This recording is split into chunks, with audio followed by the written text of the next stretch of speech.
बहुत मुश्किल होता जा रहा है। ईरान जब हवाई युद्ध में इजराइल अमेरिका के होश उड़ा रहा है तो जमीन की लड़ाई में क्या होगा समझना मुश्किल नहीं। ईरान ने धमकी दी है, दुश्मन जमीन पर जंग शुरू करे, यही तो वो चाहता है। ईरान के यूएन दूत अली बहरीनी ने दावा किया है कि ग्राउंड ऑपरेशन में दुश्मनों का टोटल सफाया तय है।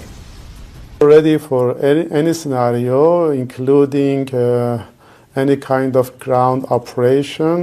I think that is a place that we will be able to defeat them, and I think that would be one of the big mistakes if they take that decision. खाड़ी देशों में America के 19 सैन्य अड्डे सबसे घातक माने जाते हैं।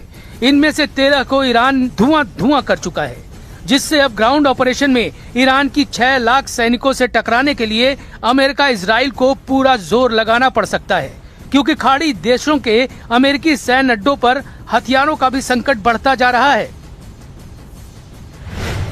ईरान के हमलों में कुवैत में यूएस पोर्ट शुएबा, अली अल सलेम एयरबेस और कैंप ब्यूरिंग को भारी नुकसान पहुंचा है। ईरान की मिसाइलों और ड्रोनों ने कतर के अल उदैद एयरबेस के रडार सिस्टम को तबाह कर डाला है। बहरीन में ईरान के वन वे अटैक ड्रोन ने अमेरिकी 5th फ्लीट हेडक्वार्टर का कम्युनिकेशन सिस्टम जला डाला है। वहीं सऊदी अरब के प्रिंस सुल्तान एयरबेस पर हुए हमलों से ईंधन भरने वाले टैंकरों और जंगी हथियारों को नुकसान पहुंचा है।